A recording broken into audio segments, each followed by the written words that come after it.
Bloomberg Audio Studios. Podcasts, radio, news. This is Bloomberg Daybreak Weekend, our global look at the top stories in the coming week from our Daybreak anchors all around the world. And straight ahead on the program, we'll look towards next week's Fed meeting and its monetary policy going forward. I'm Tom Busby in New York. I'm Caroline Hepker in London, where we're looking ahead to the UK's rate decision. I'm Brian Curtis in Hong Kong. I'll take a look at the upcoming results from China's Tencent holdings and whether a little less regulation is producing dividends. That's all straight ahead on Bloomberg Daybreak Weekend on Bloomberg 1130 New York, Bloomberg 99.1 Washington, D.C., Bloomberg 106.1 Boston, Bloomberg 960 San Francisco, DAB Digital Radio London, Sirius XM 119, and around the world on BloombergRadio.com and via the Bloomberg Business app. Good day to you. I'm Tom Busby, and we begin today's program with the Federal Reserve. This coming week, the Fed hosts a two-day meeting on interest rates and monetary policy with a decision out on Wednesday.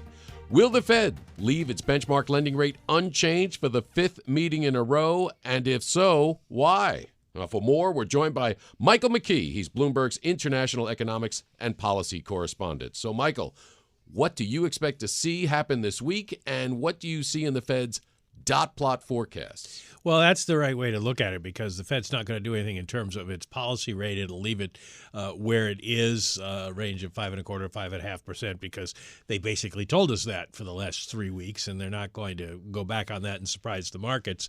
They also are looking for more data. But the dot plot is going to be the interesting one, along with the summary of economic projections, because are they going to raise their projection for inflation, and how would that affect their view of rate cuts this year? Since the last Fed meeting on January 31st, we have seen CPI inflation and PPI inflation come in stronger than expected. And so the question is, do we think that this is the new trend, that we're going to be stuck with inflation that is stickier and harder to bring down than the Fed anticipated? Or do they think this is kind of one-off seasonal adjustment around the first of the year? That's going to be the real question. Now, but in fairness, June of 2022, inflation 9.1%. Just last week, we saw it down to 3.2%. So it has accelerated a little bit from the months prior, and we've still got a long way to go to its 2% target. But it is still sort of trending the right way. Well, it depends on what you're trying to accomplish. If Jay Powell were running for president, he could tout going from 9 to 3. But since he's got to get it down to the 2% target, the fact that it's going the wrong way now is not necessarily good news for them.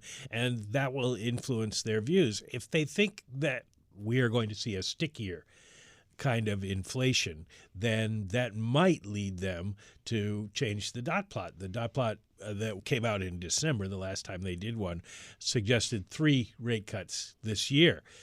Between the meetings, we've had several Fed officials suggest that if inflation proves to be a problem, that maybe there will be fewer. It would only take 2 to move their dots up to change the consensus forecast.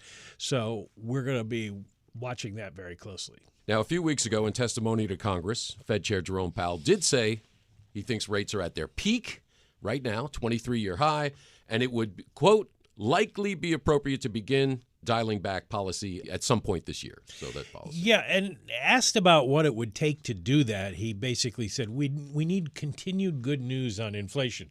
He said we didn't need to have it be better each month, go down significantly each month as it did during most of 2023, but it had to be going in the right direction. And right now it's not going in the right direction.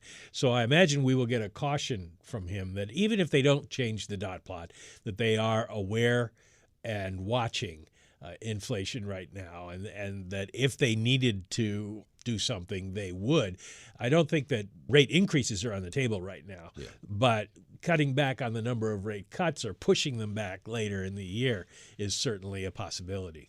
Now, inflation, obviously the headline measure, but there's also job creation, which has been unexpectedly robust. Housing and retail sales a little uneven here and there, sometimes up, sometimes down. So is it job creation that really has the Fed optimistic about the economy? It is. And also the idea that companies are spending money, a little more than they had been as they get perhaps some of the federal government's fiscal assistance in the Infrastructure Act and the CHIPS Act. There is a concern that maybe the economy gets too hot, but it's not proving out. We're seeing strong job creation. We're seeing weak jobless claims. They went down again this last week, but we are not seeing strong retail sales at this point. Now, retail sales are pretty much only goods.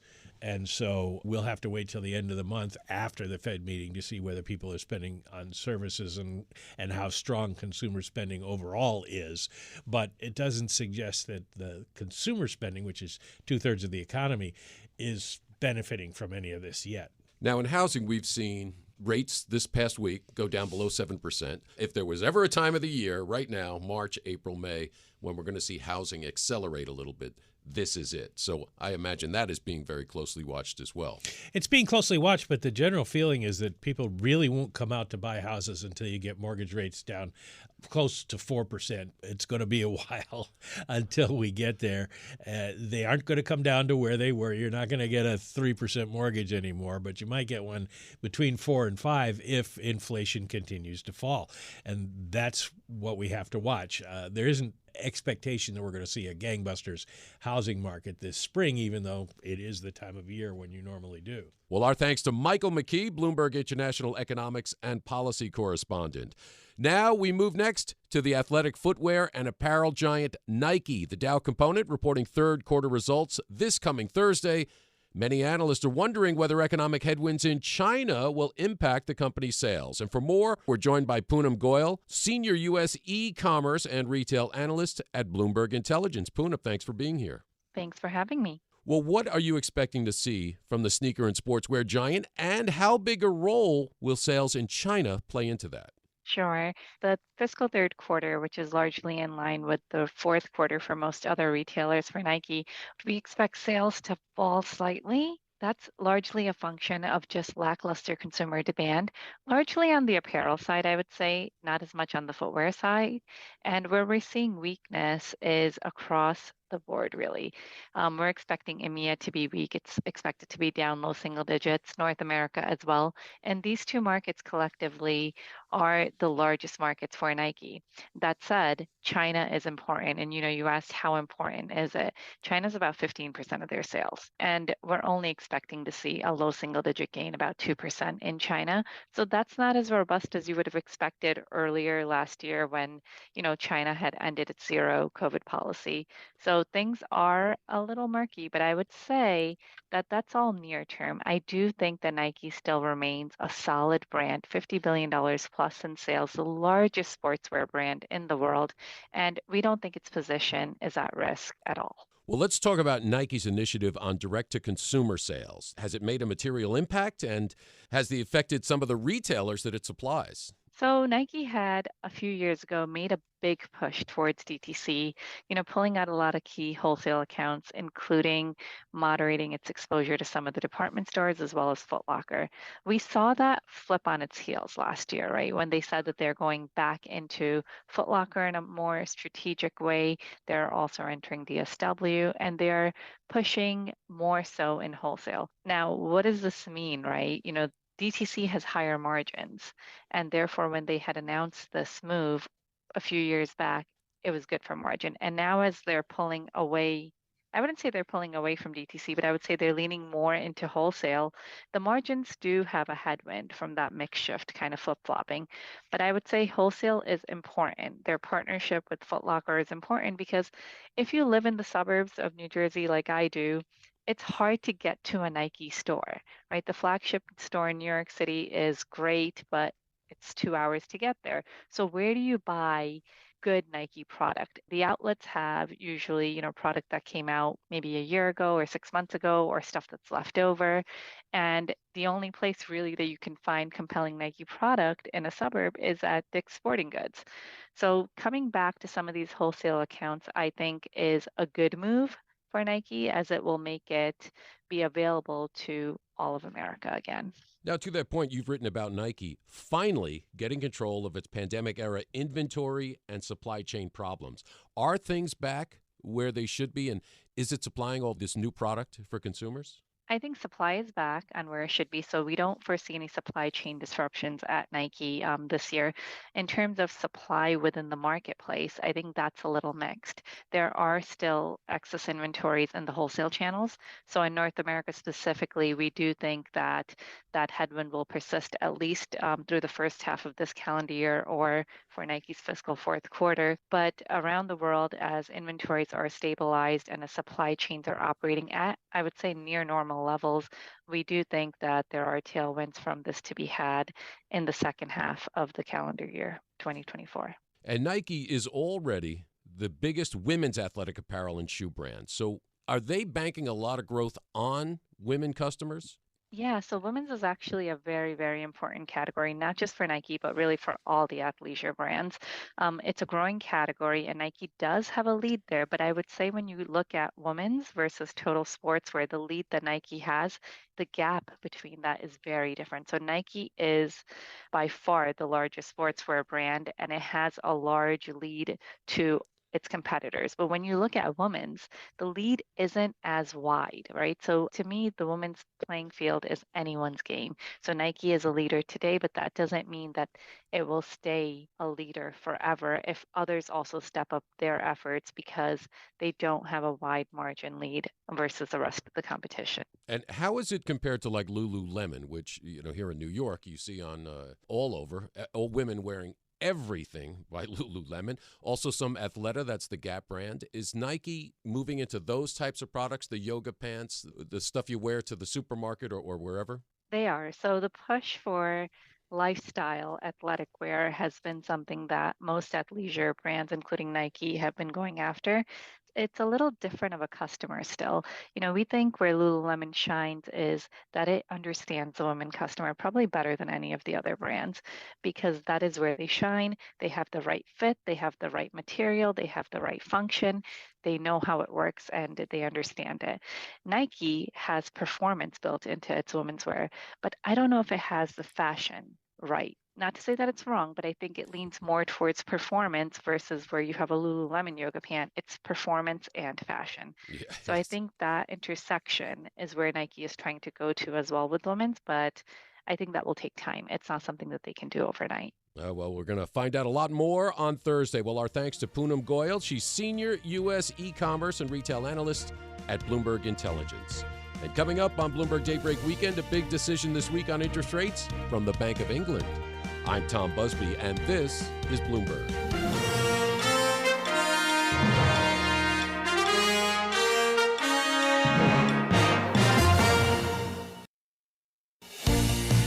This is Bloomberg Daybreak Weekend, our global look ahead at the top stories for investors in the coming week. I'm Tom Busby in New York.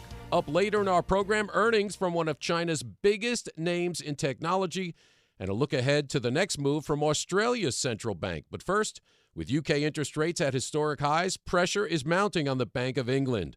While recent economic data suggests the economy may be moving in the right direction, one wrong move could undo all the progress made to date. The situation makes for a difficult choice for central bank policymakers who will vote where to move rates in the coming days. And for more, let's go to London and bring in Bloomberg Daybreak Europe anchor Caroline Hepker.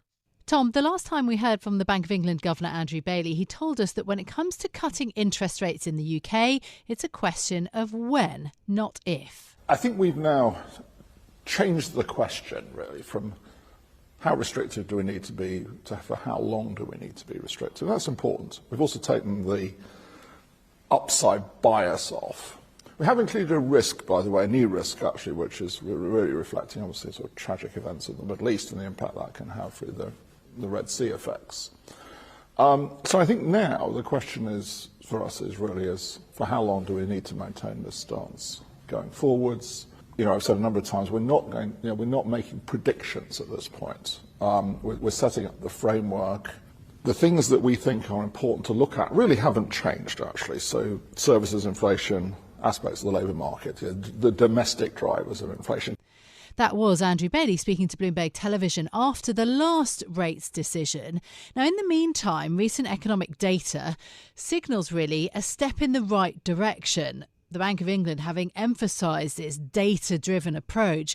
The UK economy rebounded in January after falling into a technical recession in the second half of last year. In addition to that, Britain's jobs market, which fuelled inflationary pay rises immediately after the pandemic, does seem to be cooling and cooling pretty sharply, with the first increase in unemployment since July.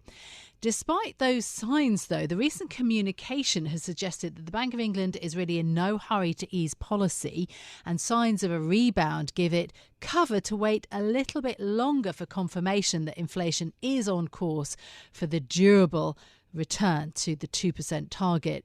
Now, Northern Trust chief economist Carl Tannenbaum has told us that the Bank of England does now have a difficult choice to make. I think it's the most complicated of the big three. Even the Bank of Japan, which will meet later this month, is right pleased with what they're seeing on their inflation numbers. And most of us think that rates will be in positive territory before long. But the Bank of England, certainly the last Monetary Policy Committee, was the first that I can ever remember that had votes for a hike, votes to remain stable, and votes to cut, signifying that within the group there is a lot of disagreement over the diagnosis of inflation. And I can understand why, given the conflicting signals that we're getting from labour markets. How would you characterise the state of the UK economy now? Standstill at best, I would say. The quarterlies have barely been positive, in fact, slight negative, I believe, and certainly the momentum that we're seeing in the United States is not present here in Europe. Part of that is attributable to the massive amount of fiscal spending that has been done still in the United States, even past the pandemic. That is an option that has not been available to Europe, where budget constraints, certainly that surround Jeremy Hunt's budget proposal, illustrate how hard it will be to achieve any kind of fiscal expansion in Europe. That was the chief economist at Northern Trust, Carl Tannenbaum, speaking to me on Bloomberg Radio.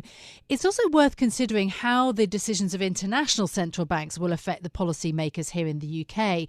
So recently, the US Treasury Secretary Janet Yellen said that it is unlikely that market interest rates will return to levels that prevailed before the COVID-19 pandemic.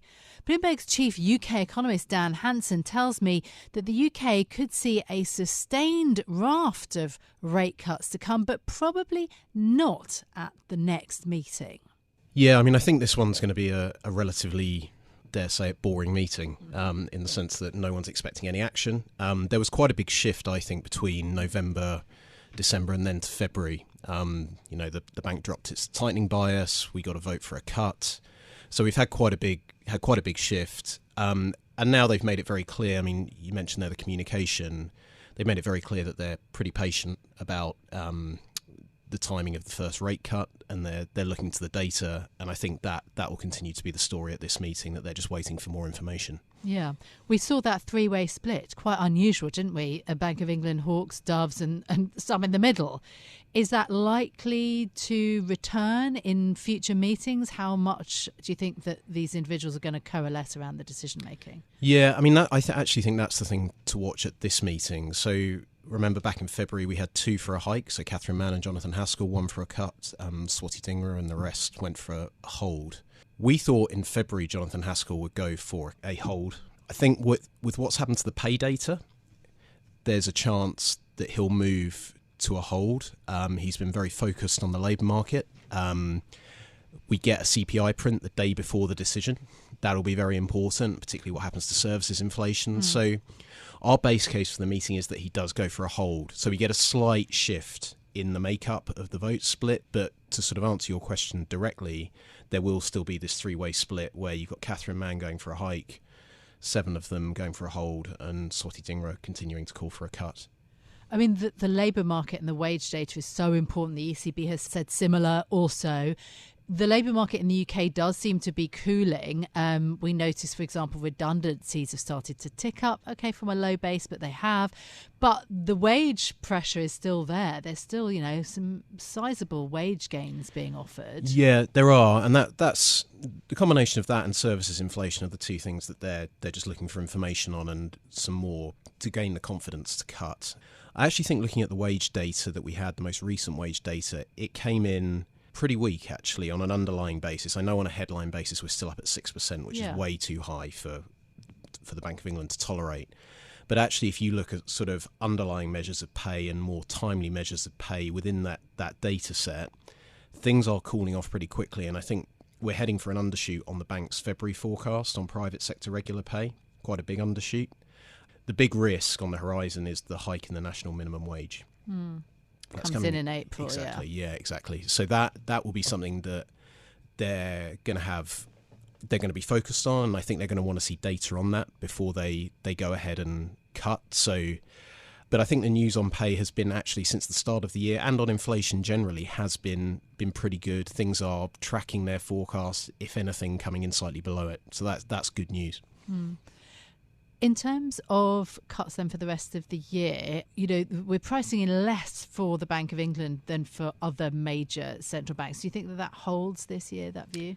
So we have a slightly different view on all of this. I think one interesting thing with market pricing is that you have to remember it's a mean or an average. So that could potentially be reflecting two scenarios, one where they don't cut at all and one where they actually cut quite a lot. And actually we're in that second camp. So we're of the view that once they start, at least for a time, they'll cut once a meeting. They'll probably get the base rate down to about 4%, and then they'll take stock. Because the question really with this easing cycle is, where's neutral? Like, where is the sort of long-term level where rates will settle?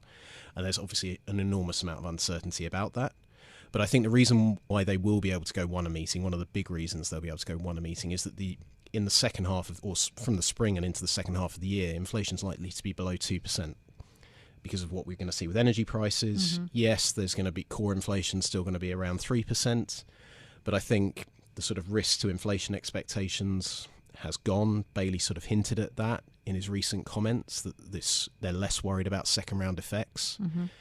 So I think there is a case of taking away some of that restrictiveness. And in our view, even if you're at 4%, the monetary policy would still be weighing on the economy. It would still be restrictive. So I think there is a case for bringing rates down relatively quickly and then taking stock. Yeah.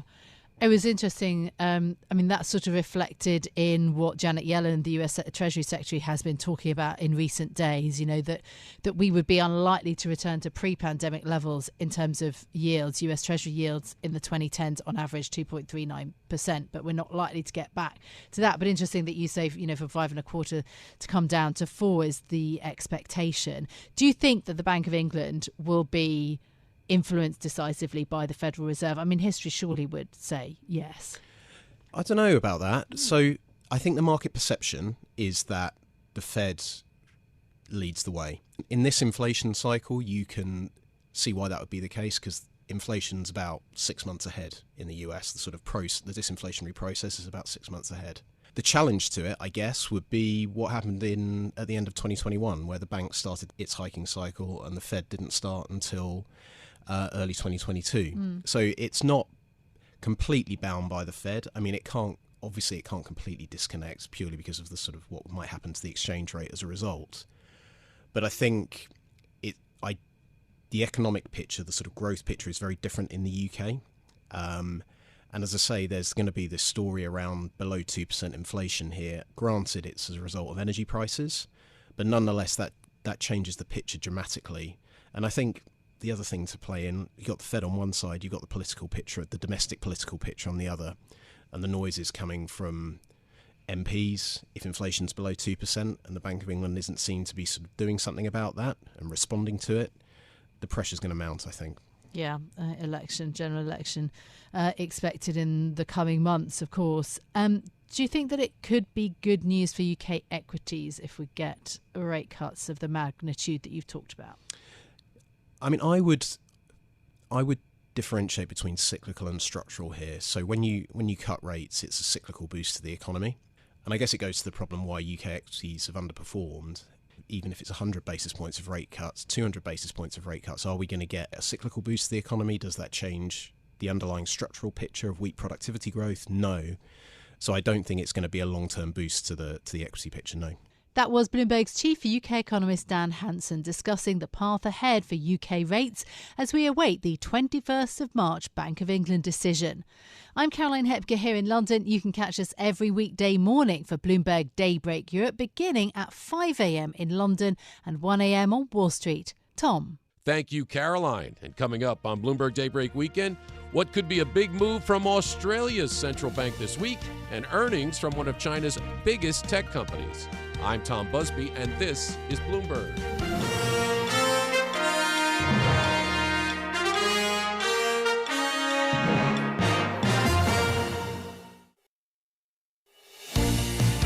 I'm Tom Busby in New York with your global look ahead at the top stories for investors in the coming week.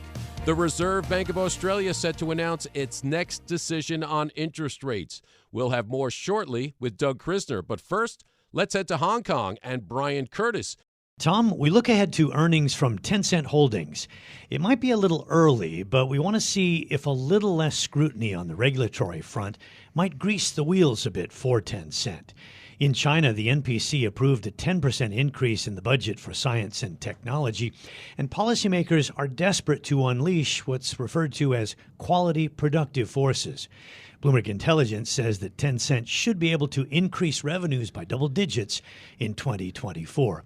To talk a little bit about the earnings, we're joined by Robert Lee, Bloomberg Intelligence senior analyst. Thanks very much, Robert, for being with us. So Tencent's third quarter revenue was $21.5 billion, and that was up 10% year over year. Let's start off with this. What are you expecting on revenue and profit in this latest reporting period? So I don't expect any major surprises from the results when we hear them next week. The company should have experienced a solid rebound driven by the reopening of China's economy, with earnings increasing in the 30% plus range. So they're set to report strong figures, but clearly the stock market's always looking ahead into this year. And as you already said in your introduction, whilst the growth is likely to normalize this year, this is a company that's still capable of delivering solid double-digit free cash flow growth for the next 3 years at least. So you're more constructive, obviously, on the company now than you have been over the past year. What's at the center of that? When we launched coverage on Tencent approximately a year ago, I think there were very high expectations driven by the optimism that came with the reopening of China's economy. And there was a view out there in the market that the company would be back to business as usual. We didn't believe that view. And core thesis focused on some medium-term structural headwinds that the company's likely to experience. So we maintain that view.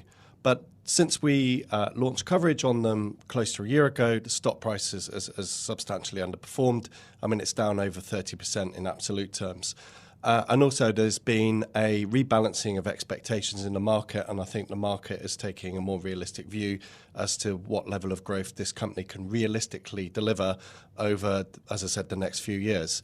So to expect this company to deliver double-digit cash growth in the low to mid-teen range is totally appropriate. And I think there's now, things are more imbalanced, which is why we recently added it to our focus list as an idea. I mentioned a possible lighter touch from regulators that might be coming. What are you hearing on that level? Okay, I think on that, again, winding the clock back to 2-3 years ago, China's tech sector is dominated by these two internet Goliaths, so Tencent and Alibaba, which have been arguably become too powerful.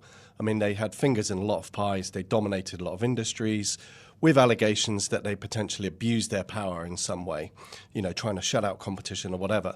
So I think a lot of the regulation that we've seen come through in the last couple of years has been trying to level the playing field. That's one thing. I think the second focus of the regulator has been to protect the more vulnerable in society, particularly children, etc. So all of that has now worked through, and I think we're entering a period of more stability on the regulatory front. And particularly given the economic challenges that China faces, I think the Chinese government has now come to realize that actually we need the support of these two companies, and they're core to the future direction of the tech sector and major drivers of economic growth. So I think we've seen a more constructive tone from central government and expect that to continue over the next few years. What have we seen with game approvals by the authorities? And also, how tough are the curbs that are in place on trying to monetize from within inside these games? We've seen a normalization of the game approvals, having previously experienced, a couple of hiatus where the approvals completely stopped. So we're now back to a run rate of around 100 or so approvals a month, which is still well down on where we were 2 or 3 years ago. But as I said, I think we've hit a steady state on that front. Tencent and its closest competitor, NetEase, are picking up a reasonable number of approvals, which helps give you some confidence that this business can again achieve double-digit earnings growth over the next few years. Now, again, that does not match the strong 20-30% growth they delivered 2-3 years ago. And again, sort of tying in with the structural headwinds that I hinted at a few minutes ago, I think the business is entering a period of slower growth, but still, I don't think there's any major concern with a business that can grow double digit. So I think, we're seeing more stability on that front. Most companies are somewhat reliant on the general levels of growth in the country in which they operate. With Tencent, it has so many irons in the fire, from cloud computing to gaming to fintech. I'm kind of curious, when we look at the total pie, does Tencent move and groove more on how the economy is doing, or do they have enough separate drivers that they can, if they're relatively left alone by the regulators, that they can make money even during difficult times? How do you see that balance? That's a great question. I mean, first observation is, whilst again, people often mention Alibaba and Tencent in the same breath, they're very different businesses. Alibaba is far more focused on the e-commerce side, which is a smaller element within Tencent. So I think relative to Alibaba and some of the e-commerce peers who are suffering from heightened competition from low-cost new entrants, that's not an issue for Tencent. It's a far more diversified business that benefits from stronger technical barriers to entry in its core markets. So it's a much better, more diversified story. It is still tied to economic growth, but again, if you look at their fintech business and you look at their Weixin or WeChat super app, I mean, this is a ubiquitous part of life in China. If you look at the process, they're everyday payments. So buying coffees, buying taxis, eating out at restaurants. So it's a sort of everyday spend, which is still sensitive to the overall economic outlook to some degree, but I would argue is less sensitive than the pure e-commerce plays who are more dependent on larger purchases, which are things that people could cut back on if they're looking to tighten their belts. Robert, thank you. Robert Lee, Bloomberg Intelligence Senior Analyst. Now let's get to Doug Krisner. Thanks, Brian. Australia's central bank will be meeting in the week ahead, and policymakers down under will consider whether now is the time to begin lowering interest rates. Let's preview the meeting with Bloomberg's James McIntyre, our economist covering Australia and New Zealand. I'm wondering, James, whether now is the time to talk about a rate cut, or maybe it's too soon. Well, in our view, we think it's too soon. So the RBA has received some data that they've liked over since their February meeting. We're on the new 8 meetings a year, no longer monthly meetings scheduled for the RBA. So our next meeting won't come before May. And they've had GDP data, CPI data. They've said in comments that they've been broadly in line with what they were expecting and what their February forecast suggested. So there's likely to be nothing that's really going to give them any kind of burning platform or push them to do anything other than stay on hold at this meeting. Here in the U.S., one of the debates that we're having is whether or not there is a risk that the Fed may need to remain higher for longer because inflation is just too sticky, too stubborn. Is there the same risk in Australia? There has been that concern, and in fact some of the narrative that we've seen around the RBA is that because they were late to the party on hiking rates and haven't lifted as much as the Fed, that they might be slow to begin easing as well, or might be one of the laggards when the easing cycle eventually arises. Our view on that is that this pain that is actually much more effective when it comes to monetary policy within the Australian economy is something that means that, well, even though the RBA might be seeing inflation that they're not quite comfortable with, they know that the damage that's being done to households is extreme enough that we'll be guaranteeing inflation will be going where it wants to. There's nothing like a pretty weak demand environment to mean that some of that stickiness inflation actually becomes a lot less sticky, and some of those price rises or increases erode a little bit faster than some are expecting. We think that's where the economy is likely to go down under over the coming months. So we've talked about the mortgage market, touched on households. How are businesses feeling right now, and what's showing up when you look at the labor market? Well, business confidence, it's okay. Some of the conditions are soft. We did get a reading from businesses about their investment plans, and they are actually indicating that things are very, very strong, quite good, especially in the non-mining sector, which is something that the RBA has been wanting to see for close to a decade now, since the previous mining boom peaked back in 2012, 2013, looking for those non-mining firms to step up. A population boom has seen them step up, but we are still at this point where I think that even though things are looking good, you can still have a good old-fashioned demand downturn that could see those businesses decide that a prospective investment plan might not make sense. And if they all pull back en masse, with the economy looking potentially a bit weaker than many might have suggested, that's a scenario the RBA could create by staying too high for too long, and it's one that we think that they'll want to avoid. And that's why we think that some of that softening on rates will come through, maybe not this month, but definitely when we see them meet again later in May. Well, that was my next question. If you could kind of lay out the pivoting. Let's accept your notion right now, and the notion that Bloomberg Economics is operating under, which is that the cash rate will be held steady at 4.35% in the coming week. When it's time to pivot, can we talk about magnitude and trajectory? What might that look like? Look, it really depends how the economy is shaping up, right? We could have a scenario where if there is some sort of shock that comes out of left field, obviously not our base case, then we could see the RBA move quite sharply. That's what they've done before, even with inflation outcomes in the rearview mirror remaining quite high, they still cut aggressively. But let's talk about not the kind of hypothetical risk case, but what is more of our base case scenario. Well, we see the RBA beginning to deliver a more gradual 25 basis points, maybe once a quarter hikes cuts, I should say, as the easing cycle goes through. So we think that could begin in May. However, the next sort of set of opportunities we think would then be if they decide to stay on hold in May and see what's going on through the middle of the year in Australia, that around about August could be the next opportunity. That February, May, August and November, they're those key meetings where the RBA does their big quarterly forecast reviews, and we think that once they do the review this time around, it could be enough to justify a cut. If not, we'll see that cut coming in August and a steady stream of ongoing 25 basis point cuts if there's no emergency situation suggesting that demand is really, really weak and they need to do a lot more and a lot more in a hurry. Great insights. James, thanks for stopping by to help us set up the RBA meeting in the coming week. Bloomberg's James McIntyre, our economist covering Australia and New Zealand. I'm Doug Krisner. You can join Brian Curtis and myself weekdays here for Bloomberg Daybreak Asia beginning at 8 a.m. in Hong Kong, 8 p.m. on Wall Street. Tom?